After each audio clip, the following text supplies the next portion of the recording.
Most people think they already know how the Great Depression began. The story sounds simple. On the 29th of October 1929, the stock market crashed. Investors panicked. Banks collapsed. Millions lost everything. It became one of the darkest chapters in American history.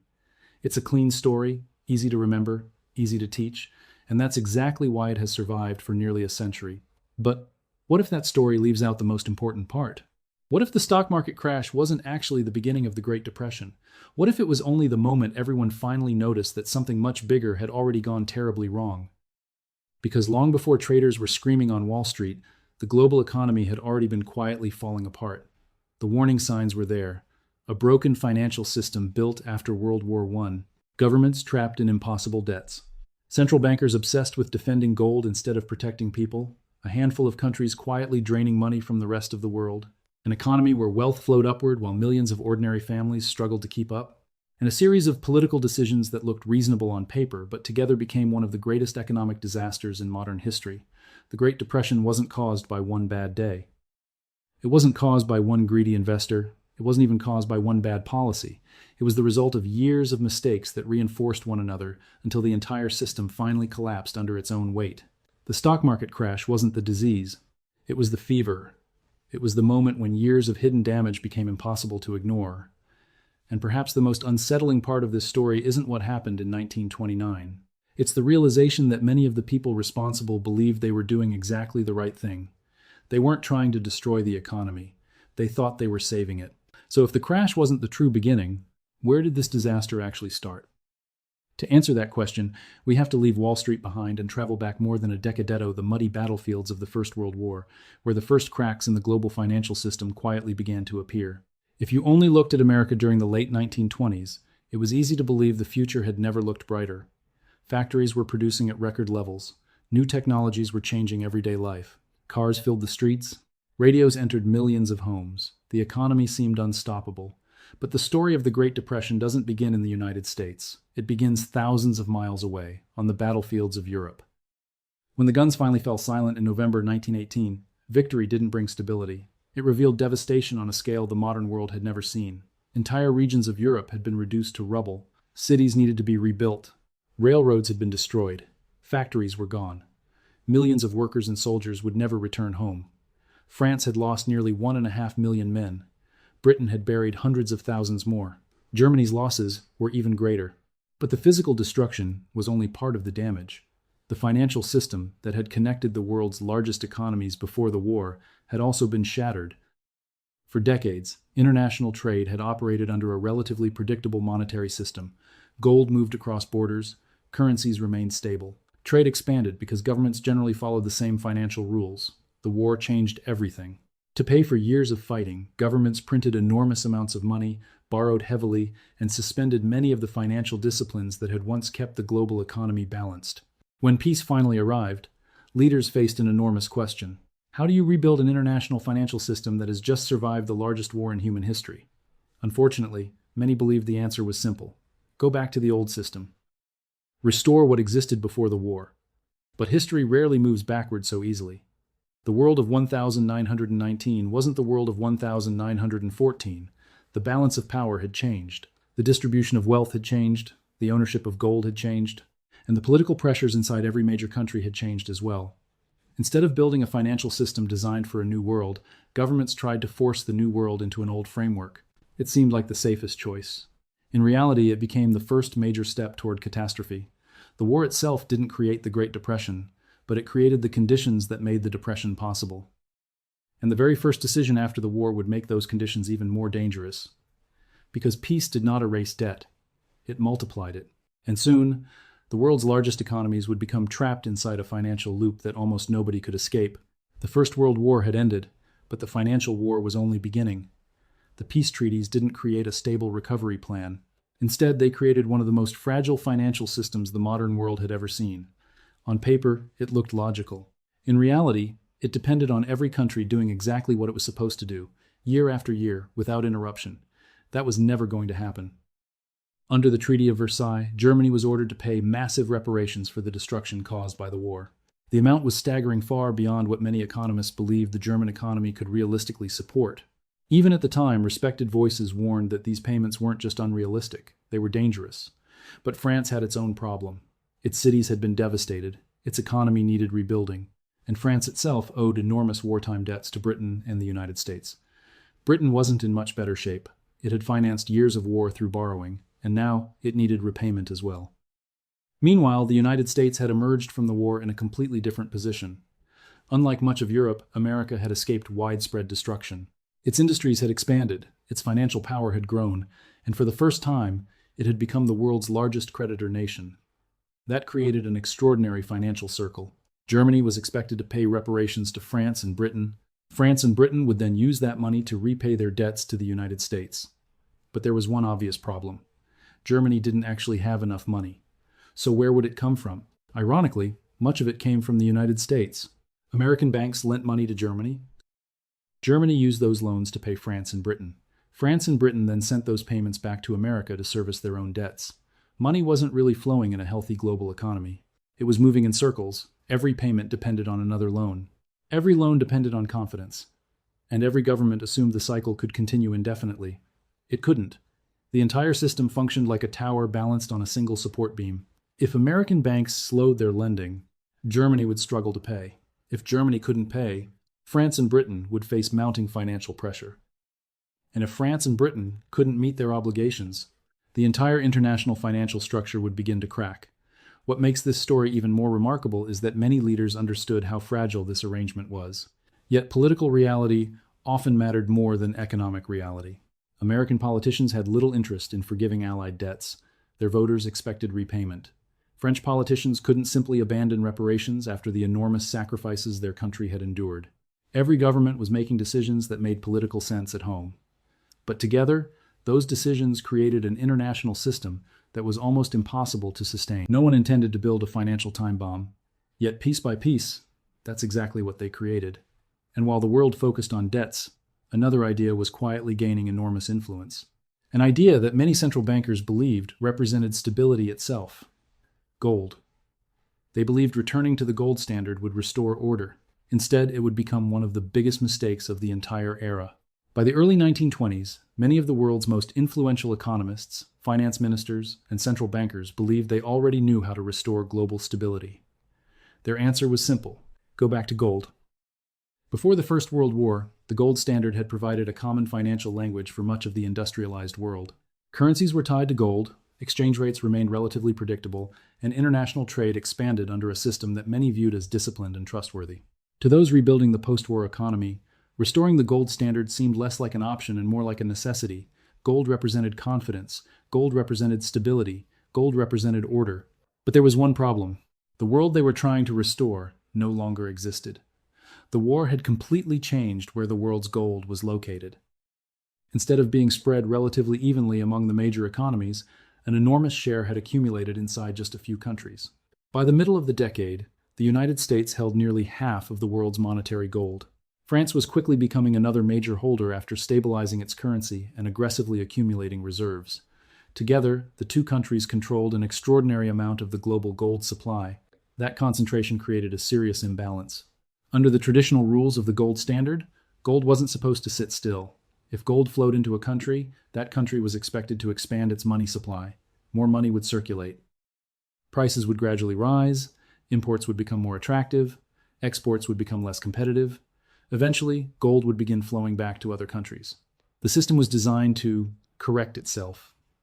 But that only worked if everyone followed the rules. France didn't. Instead of allowing the additional gold to circulate through the economy, the Bank of France accumulated enormous reserves while keeping monetary policy unusually tight. Gold kept flowing into French vaults. But the corresponding increase in money never fully reached the broader international economy. That seemingly technical decision had enormous consequences.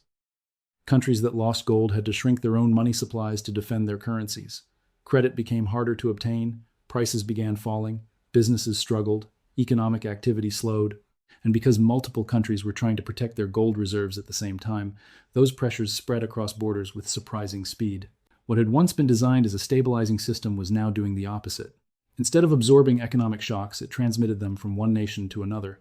The tighter governments defended gold, the tighter money became. The tighter money became, the weaker the global economy grew. Many policymakers believed they were demonstrating financial discipline. In reality, they were starving the international economy of the liquidity it desperately needed. The tragedy is that this outcome wasn't inevitable. It resulted from policy choices. Choices made by institutions convinced they were protecting stability while unknowingly making instability worse. Looking back, it's easy to see the contradiction. The very system that governments trusted to preserve prosperity was quietly draining the strength out of the global economy. But even then, there was still someone who recognized just how fragile the situation had become. A man whose influence stretched far beyond America's borders. And when he died, the entire balance of the international financial system changed almost overnight. By the late 1920s, the global financial system was already under enormous strain. The post-war debt structure was fragile, the gold standard was becoming increasingly restrictive, credit was tightening across much of the world.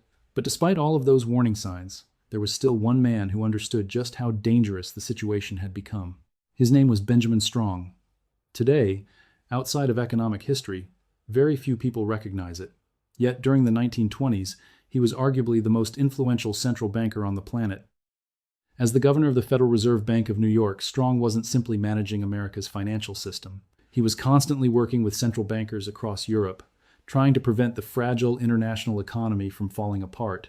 Unlike many of his contemporaries, Strong understood that the world could no longer operate exactly as it had before the First World War. The old rules no longer fit the new reality. He believed central banks had to cooperate, they had to remain flexible, and above all, they had to respond quickly when financial stress appeared. One of his most controversial decisions came in 1927.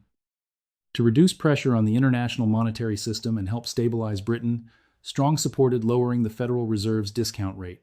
Critics later argued that this easier credit encouraged excessive speculation on Wall Street, but Strong saw a much larger danger. He feared that if international cooperation failed, the entire financial system could begin to unravel. Whether history ultimately proves him right or wrong, one fact remains impossible to ignore. When Benjamin Strong died in October 1928, the Federal Reserve lost far more than one official. It lost its strongest source of leadership. Almost overnight, the balance of power inside the Federal Reserve changed. Decision-making became more fragmented. Regional reserve banks gained greater influence. Officials often disagreed on how to respond to mounting economic problems. Instead of acting with speed and coordination, the institution became increasingly cautious and divided. At precisely the moment when decisive leadership mattered most, uncertainty replaced direction. Some economic historians believe this leadership vacuum dramatically weakened the Federal Reserve's ability to respond once the crisis began. Others have gone even further.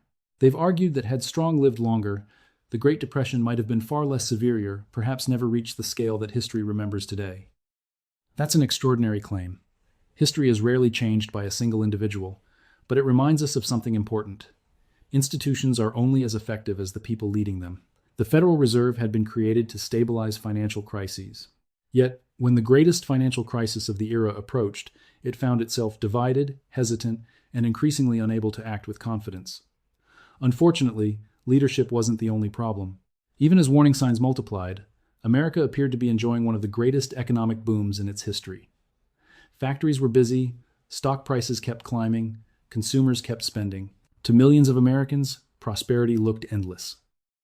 But beneath that optimism, another crisis had already begun to grow, one that couldn't be seen by looking at Wall Street alone, because while the country looked wealthier than ever, most Americans were never truly sharing in that prosperity.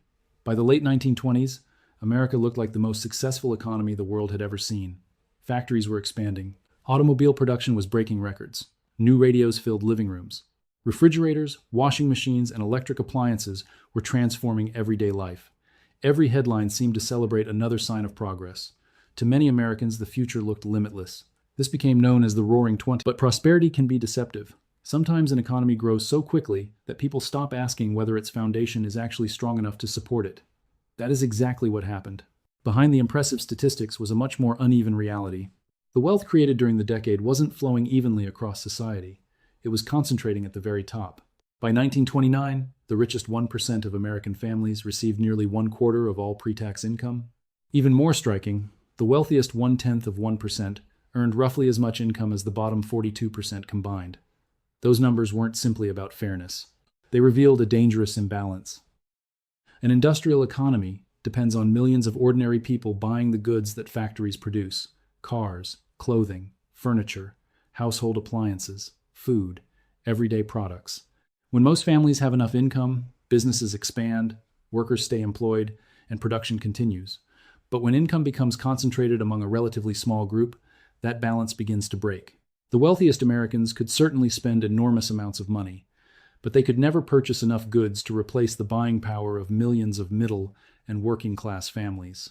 There are only so many automobiles one family can own, only so many refrigerators they can buy, only so many meals they can eat. Mass production requires mass consumption. Without broad purchasing power, the system slowly begins to choke itself. Meanwhile, millions of American workers experienced a very different economy than the one celebrated in newspapers. Many factory wages barely kept pace with productivity. Farmers struggled with falling agricultural prices. Coal miners faced declining demand. Industrial workers often found that even as corporations reported record profits, their own incomes remained relatively stagnant. The gap between production and purchasing power continued to widen. Instead of solving the problem, easy credit temporarily hid it. Installment buying became increasingly common. Families purchased cars, furniture, and appliances using borrowed money. For a while, it seemed like everyone could afford the American dream. But debt is not the same as income. Borrowing can delay reality. It cannot erase it. The same optimism that fueled consumer spending also swept through Wall Street. Investing became fashionable. Stock prices climbed month after month. Many Americans believed they had discovered a shortcut to wealth. Some even borrowed money to buy stocks, convinced prices could only continue rising. Speculation spread far beyond professional investors. Ordinary citizens joined the frenzy. The booming stock market created the illusion that prosperity would last forever. But beneath the excitement, several dangerous trends were converging. Consumer debt was rising, income inequality remained severe, production continued expanding faster than demand, and confidence itself was quietly becoming one of the economy's most valuable and most fragile assets. Everything appeared stable until confidence finally cracked. When it did, the stock market collapse shocked the nation. But by then, the economy had already been weakened for years. The crash didn't create those weaknesses. It simply exposed them for everyone to see. On the 29th of October 1929, the illusion finally collapsed. Panic swept across Wall Street. Share prices plunged. Fortunes disappeared almost overnight. Newspapers around the world treated it as the moment everything changed. For generations afterward, people would point to that single day and say, "That's when the Great Depression began." It's an understandable conclusion. The crash was dramatic. It was visible. It had photographs, headlines, and unforgettable images of fear. But dramatic moments often hide deeper truths. The stock market crash wasn't the disease. It was the diagnosis. It revealed an economy that had already been weakened by years of debt, inequality, fragile international finance, and shrinking liquidity. Had policymakers responded differently, history might have remembered October 1929 as another painful recession instead of the beginning of the greatest economic collapse of the 20th century. After all, America had survived financial panics before. The Panic of 1907 had shaken the banking system but eventually stabilized. The recession of 1920 and 1921 had been severe, yet the economy recovered. A market crash alone wasn't enough to create a decade-long depression. What happened after the crash mattered far more. As confidence disappeared, nervous depositors rushed to banks, desperate to withdraw their savings before it was too late. One bank failed, then another. Soon, entire communities watched their local banks close their doors forever. For ordinary Americans, this wasn't about stock portfolios. Most had never owned a single share. Their life savings were sitting inside neighborhood banks. When those banks disappeared, so did years of hard work. Businesses suddenly found themselves unable to borrow. Factories delayed production. Employers began laying off workers. Families cut spending even further. Every failure triggered another. Every closure weakened confidence a little more. This was exactly the kind of crisis the Federal Reserve had been created to prevent. Its purpose wasn't simply to regulate banks. It was supposed to act as a lender of last resort too, provide liquidity during moments of panic, and stop temporary fear from becoming systemic collapse. Instead, it hesitated. Rather than aggressively supporting the banking system, the Federal Reserve largely stood back as wave after wave of bank failures spread across the country. The consequences were devastating. Between 1929 and 1933, America's money supply contracted by roughly one-third. Thousands of banks disappeared, credit dried up. Businesses that might have survived under normal conditions suddenly found themselves unable to finance even basic operations. The economy wasn't just slowing, it was suffocating. Then came another decision that historians continue to debate. In 1931, with unemployment already soaring and deflation tightening its grip, the Federal Reserve raised its discount rate. The goal was to defend the dollar's gold parity and slow the outflow of gold from the United States. From the perspective of gold standard orthodoxy, the decision made sense. From the perspective of millions of struggling Americans, it made the crisis dramatically worse. Higher interest rates meant tighter credit meant fewer loans meant more business failures, more failures meant more unemployment. The cycle fed itself. Years later, Federal Reserve Chairman Ben Bernanke publicly acknowledged the institution's role in allowing the Depression to deepen. His words became one of the most remarkable admissions ever made by a modern central banker. The tragedy wasn't that policymakers lacked good intentions. Many sincerely believed they were defending financial stability. The tragedy was that they were protecting the system's rules while the system itself was collapsing.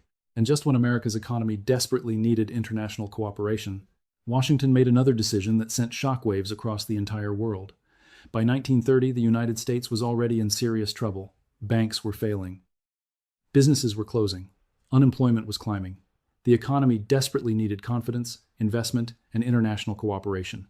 Instead, it got the exact opposite. In June 1930, President Herbert Hoover signed the Smoot-Hawley Tariff Act into law. Its purpose sounded reasonable. Protect American farmers. Protect American manufacturers. Protect American jobs from foreign competition. During an economic slowdown, that message was politically attractive. If fewer foreign goods entered the country, many believed Americans would simply buy more products made at home. On the surface, it seemed like common sense. But economies don't exist in isolation. Every major trading partner was watching, and they weren't willing to absorb America's new tariffs without responding. Canada reacted almost immediately. Soon, Britain, France, Germany, Italy, and many other nations followed with tariffs of their own.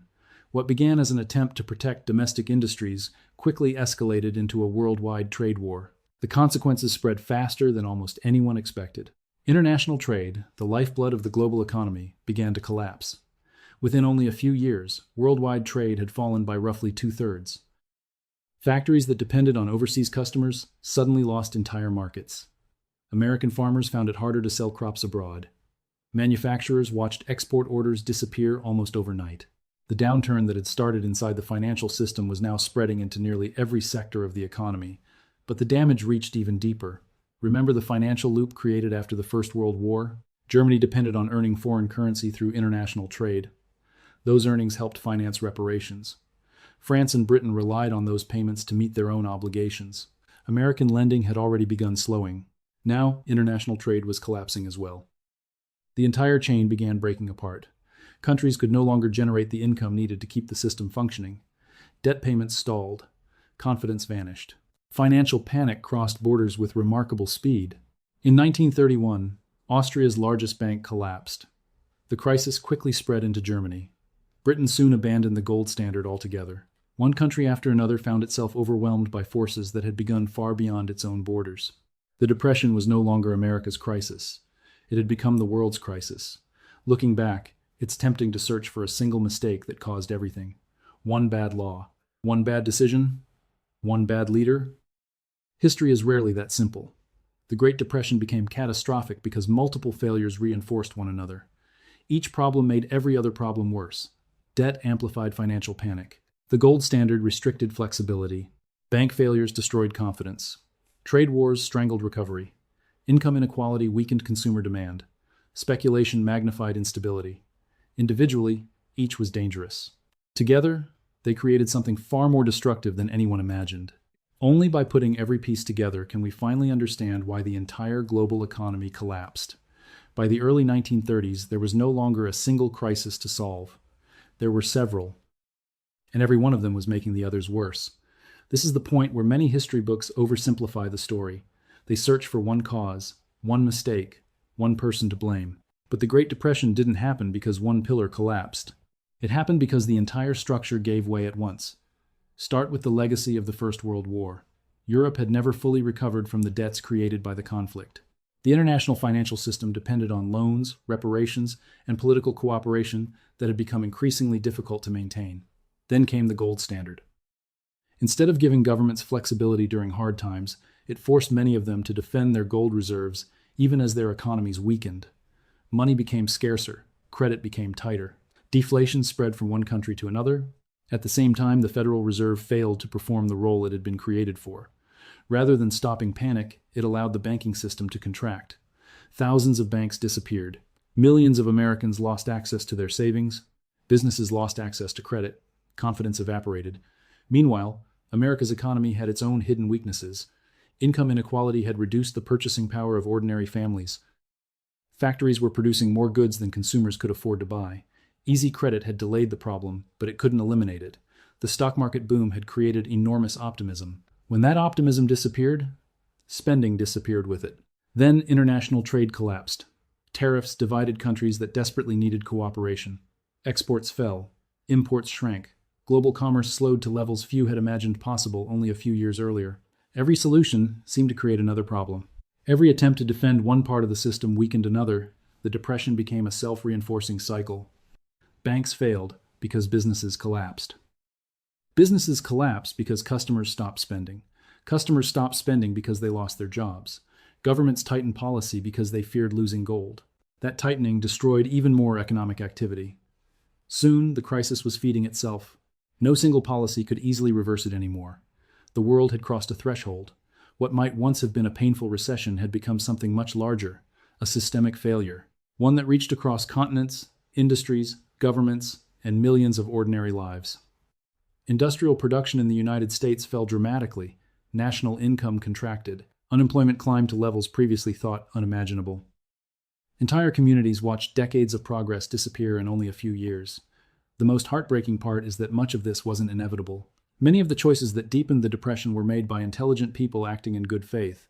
They believed they were protecting financial discipline, defending national interests, maintaining stability. Instead, those decisions combined into one of history's greatest economic disasters. But statistics alone cannot explain what happened. Behind every percentage point of unemployment, behind every failed bank, behind every economic chart, there were real families trying to survive. And that human story is often the part we remember the least. Economic history is often told through numbers: GDP, unemployment, bank failures, trade volumes, gold reserves. Those figures help us measure the scale of the Great Depression, but they don't tell us what it actually felt like to wake up every morning during those years. Imagine leaving your house before sunrise, not because you had a job to go to, but because you couldn't bear telling your family that you'd already lost it. Imagine standing in line for hours, hoping there would still be enough food by the time you reached the front. Imagine watching your life savings disappear simply because your local bank never reopened. For millions of Americans, this wasn't an abstract financial crisis. It became daily life. As unemployment soared, families were forced to make impossible choices. Parents skipped meals so their children could eat.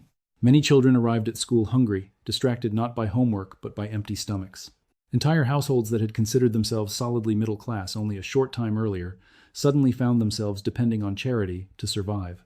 The emotional cost was just as devastating as the financial one. Pride slowly gave way to shame.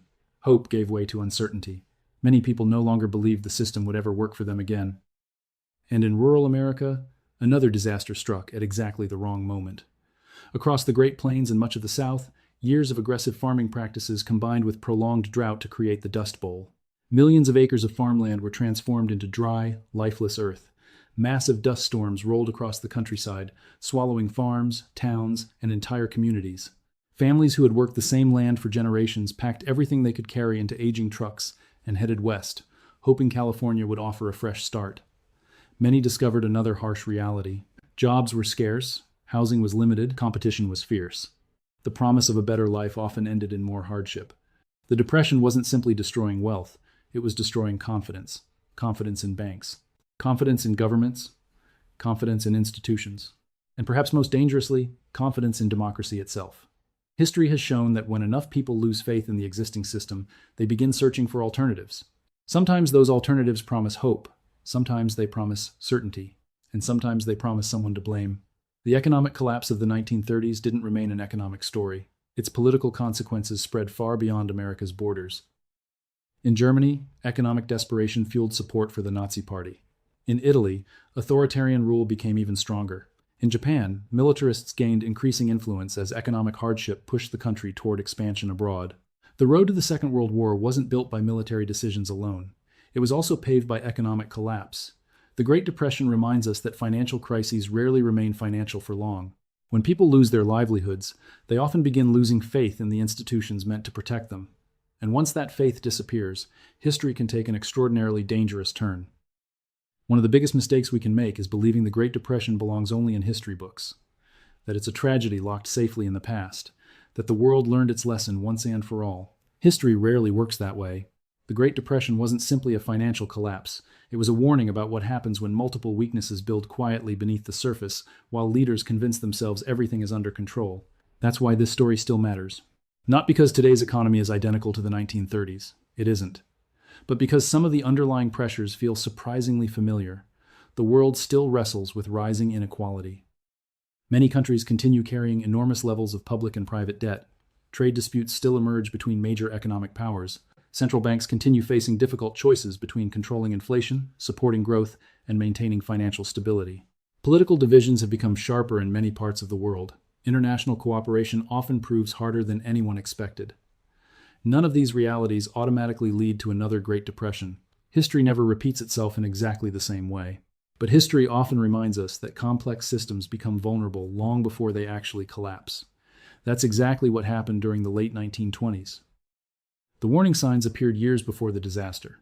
Yet many people ignored them because the economy still looked strong. Stock prices were rising. Businesses appeared successful. Confidence remained high. By the time the crisis became obvious, many of the underlying weaknesses had already become extremely difficult to reverse. Perhaps the most important lesson isn't about markets. It's about institutions. Strong institutions exist precisely because crises eventually arrive. Central banks, governments, financial regulators, international organizations. They are tested not during prosperity, but during uncertainty. The Great Depression demonstrated that even well-designed institutions can fail if they cling too tightly to outdated assumptions or hesitate when decisive action becomes necessary. It also reminds us that good intentions alone are never enough. Many of the officials who made the decisions that deepened the Depression genuinely believed they were protecting stability. They believed they were acting responsibly. History judged the results, not the intentions. That may be the most uncomfortable lesson of all. Economic disasters rarely happen because everyone suddenly becomes reckless. Sometimes they happen because intelligent people continue defending yesterday's solutions while today's problems quietly grow beyond their control. The Great Depression wasn't inevitable. It became catastrophic because one mistake reinforced another until the entire system reached a breaking point. And perhaps that's why understanding its true origins matters so much. Because if we reduce history to simple explanations, we risk overlooking the complex forces that shape the future. If this story changed the way you think about the Great Depression, then perhaps it also changed the way you think about history itself. The biggest events are rarely caused by a single moment. More often, they're the result of years of decisions quietly building beneath the surface until the consequences can no longer be ignored. I'd love to hear your perspective. Which factor do you believe played the biggest role in turning a recession into the Great Depression? Share your thoughts in the comments below. And if you enjoy documentaries that explore the hidden forces behind history, economics, and power, don't forget to like this video, subscribe to the channel, and join us for the next story.